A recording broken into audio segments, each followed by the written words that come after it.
주인의식을 갖고 적극적으로 의견을 내세요. 직장 생활하면서 정말 귀에 못이 박히도록 듣는 조언이죠. 그런데 만약에 이 조언이요, 내 경력을 구하는 게 아니라 오히려 벼랑 끝으로 확 밀어버리는 아주 위험한 함정이라면 어떨까요? 오늘 저희가 파고들어 볼 자료가 바로 이 질문에서 시작합니다. 한 커리어 전문가의 블로그 글인데요. 로버트 켈리의 팔로워십 이론을 바탕으로 때로는 침묵이 최고의 생존 전략이 될 수 있다, 이렇게 주장하고 있습니다.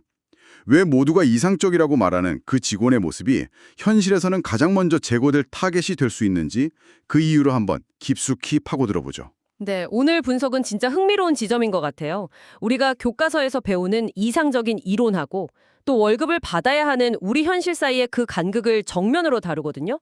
조직을 위해서 건설적인 비판을 하는 모범형 팔로워. 이론상으로는 완벽한 인재인데 왜 어떤 리더한테는 이게 내 권위에 도전하는 제거 대상 1순위로 찍히는 걸까요? 이번 분석의 목표는 바로 그 위험 신호를 감지하고 나를 보호하면서 현명하게 대처하는 전략적 팔로워십의 핵심을 알아보는 겁니다. 좋습니다. 그럼 이 논의의 출발점부터 한번 짚어보죠. 자료에 나오는 로버트 켈리라는 전문가가 모범형 팔로워라는 개념을 제시했잖아요. 조직 목표를 이해하고 독립적으로 생각하고 또 리더가 좀 잘못된 길로 간다 싶으면 용기 있게 그건 아닌 것 같습니다 라고 말하는 사람. 와, 말 그대로 교과서에 나오는 가장 이상적인 모습이죠. 그렇죠. 누구나 그런 동료랑 일하고 싶고 나도 그러고 싶고. 근데 바로 그 이상적이라는 단어에 함정이 있는 겁니다. 그 교과서적인 정의가 현실에서 작동하려면 아주 중요한 전제 조건이 하나 붙거든요. 전제 조건이요? 네. 바로 내 리더가 그 비판을 건강하게 수용할 만큼 그릇이 큰 사람이냐는 거죠. 만약 리더가 약간 독재자 스타일에 가깝다? 그래서 의견의 다름을 도전으로 받아들인다. 그럼 어떻게 될까요? 조직을 위한 나의 그 용기 있는 직원이 충성심이 아니라 리더의 자존심을 건드리는 공격이 되어버리는 거죠. 아, 비극은 거기서부터 시작되는 거군요. 네, 바로 거기서부터요. 리더라는 변수 하나 때문에 모든 게 뒤바뀔 수 있다는 거네요. 이 지점에서 자료가 정말 소름 돋는 역사적 사례를 하나 가져옵니다. 중국 마오쩌둥의 백화제방 운동이요. 온갖 꽃이 함께 피어나듯 모든 사람이 자기 주장을 펼쳐라. 와, 표면적으로는 정말 자유로운 토론을 장려하는 엄청 개방적인 캠페인처럼 들리거든요. 맞습니다. 그래서 초기에는 정말 많은 지식인들이 새로운 시대가 열렸다고 믿었어요. 마오쩌둥의 말을 믿고 공산당 정책의 문제점에 대해서 아주 신랄하고 건설적인 비판들을 막 쏟아냈죠. 하지만 이 자료가 지적하는 건 그 이면에 숨겨진 진짜 의도입니다. 진짜 의도요? 네. 이게 사실은 마오쩌둥이 잠재적인 경쟁자나 비판 세력을 수면 위로 끌어올려서 한 번에 제거하려고 만든 아주 정교한 함정이었다는 거예요. 함정이요. 와, 정말 충격적이네요. 그럼 그 리더의 말을 믿고 용기 있게 목소리를 냈던 그 수많은 사람들은 어떻게 된 건가요? 결과는 끔찍했습니다. 운동이 시작되고 불과 몇 달 만에 마오쩌둥이 태도를 싹 바꿔요. 그 비판들을 독초라고 규정하고 반우파 투쟁이라는 걸 시작합니다.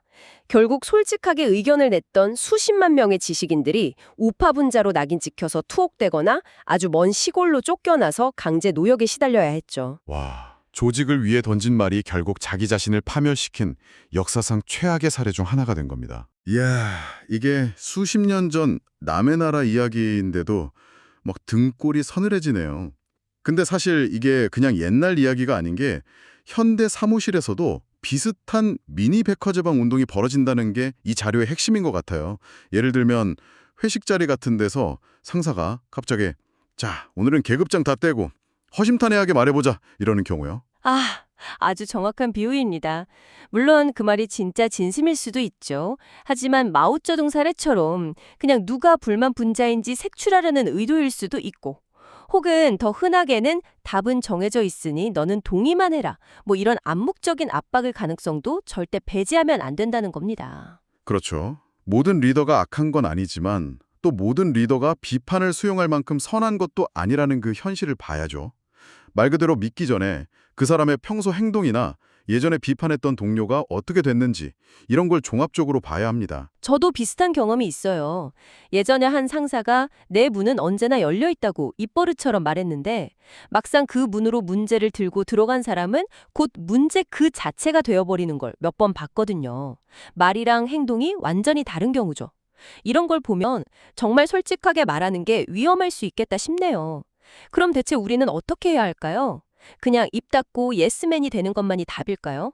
그건 너무 우울한데요? 바로 그 지점에서 이 자료가 전략적 침묵이라는 개념을 제시합니다. 침묵을 비겁함이 아니라 상황을 정확히 보고 더 나은 때를 기다리는 고도의 전략으로 보자는 거죠. 전략적 인내 같은 거군요. 맞습니다. 칼을 갈면서 힘을 비축하는 과정인 거죠. 그리고 이걸 위해서 가장 먼저 해야 할 일이 바로 리더의 성향을 정확하게 진단하는 것입니다. 리더를 진단한다? 마치 의사처럼요. 그게 구체적으로 어떻게 하는 거죠? 자휴가 여기서 켈리의 다른 팔로워 유형들을 아주 유용한 분석 도구로 써요. 만약 상사가 논리적인 토론을 즐기고 데이터를 존중한다. 그러면 모범형 팔로워로서 적극적으로 의견을 내도 좋습니다. 그게 모두에게 이득이죠. 하지만 상사가 권위적이고 자기 결정에 오유가 없다고 믿는 유형이라면 생존 확률을 높이기 위해 다른 전략, 즉 다른 팔로워의 가면을 써야 한다는 겁니다. 다른 팔로워의 가면이라니 흥미롭네요. 어떤 것들이 있나요? 예를 들어 소회형 팔로워가 있습니다. 비판적인 사고는 하는데 조직에 대한 냉소주의 때문에 참여는 안 해요. 회의 때 팔짱 끼고 앉아서 어차피 안 될 텐데 뭐 이렇게 생각하는 타입이죠. 리더 입장에선 좀 껄끄럽겠네요. 그렇죠. 반대로 순응형 팔로워도 있어요. 비판적 사고 없이 리더의 지시를 맹목적으로 따르는 우리가 흔히 말하는 예스맨입니다. 권위적인 리더는 이런 유형을 제일 편하게 생각하지만 조직 전체는 서서히 침몰하게 되죠. 듣고 보니 소외형 팔로워가 되는 것도 모범형 팔로워 못지않게 위험해 보이는데요. 저 사람은 항상 불만만 가득한 비협조적인 사람, 이렇게 딱 찍힐 수 있으니까요. 결국 어떤 상황에서 어떤 가면을 쓸지 전략적으로 선택해야 한다는 말씀이시군요. 근데 아무리 그래도 침묵할 수만은 없는 정말 뭔가 말을 해야만 하는 순간이 오잖아요. 프로젝트가 막 산으로 가고 있을 때처럼요. 물론이죠. 그리고 자료는 바로 그런 순간을 위한 아주 구체적이고 실용적인 안전한 화법을 제시합니다. 이게 오늘 분석의 핵심 중 하나입니다. 첫째, 사람이나 가치관이 아니라 사물이나 시스템을 비판하는 겁니다. 예를 들어서 팀장님 방향성이 틀렸습니다. 이건 그냥 자살행위나 마찬가지죠. 그렇죠. 대신에 지금 우리가 쓰는 이 업무 툴이 둔기화가 잘 안 돼서 목표 달성까지 시간이 2배는 걸릴 것 같습니다. 혹시 다른 툴을 검토해보는 건 어떨까요? 이렇게요. 문제의 원인을 사람이 아닌 외부 요인으로 돌리는 겁니다. 공격의 대상을 당신에서 그것으로 바꾸는 거군요. 리더가 방어적으로 나오지 않고 문제 자체에 집중하게 만들 수 있겠네요. 되게 스마트한 방법인데요. 그쵸. 그리고 둘째는 yes but, 즉 네, 하지만 화법 대신에 yes and, 네, 그리고 화법을 쓰는 겁니다. yes but은 일단 긍정하는 척하면서 결국엔 부정하는 뉘앙스가 강하잖아요. 팀장님 의견 좋은데요? 하지만 예산이 없어서 불가능합니다. 이런 식이요. 하지만 뒤에 나오는 게 진짜 속마음처럼 들리죠? 맞아요. yes and는 상대방 의견을 진심으로 인정하고 거기에 자기 아이디어를 보완하고 발전시키는 형태로 덧붙이는 거예요. 예를 들면, 네, 팀장님 의견 정말 좋습니다. 그리고 그 아이디어를 현실화시키려면 예산 확보가 중요하겠네요. 제가 관련 부서랑 먼저 논의해볼 부분이 있는지 확인해 보겠습니다.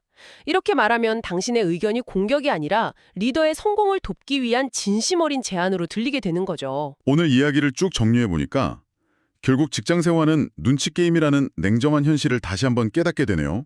최고의 팔로워는 할 말 다 하는 용감한 사람이 아니라 지금이 말할 때인지 아니면 칼을 갈며 기다려야 할 때인지를 아는 지혜로운 사람이라는 거. 이게 이 자료의 핵심 메시지 같아요. 내 상사가 진짜 듣고 싶은 게 뼈아픈 직원인지 달콤한 동의인지 먼저 간파해야 한다는 거죠. 내 소중한 의견이 꽃을 피워보기도 전에 독초로 지켜서 꺾여버리지 않도록 말입니다. 맞습니다.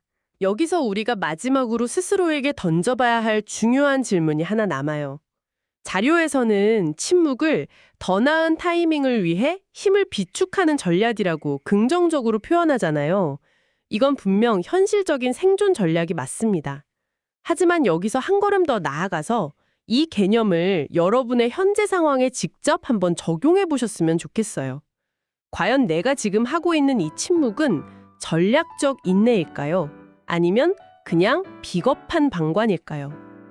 더 나은 때를 기다린다는 그 명분이 마땅히 행동해야 할 순간에 행동하지 않는 것에 대한 자기 합리화가 되는 그 아슬아슬한 경계선은 과연 어디에 있을까요?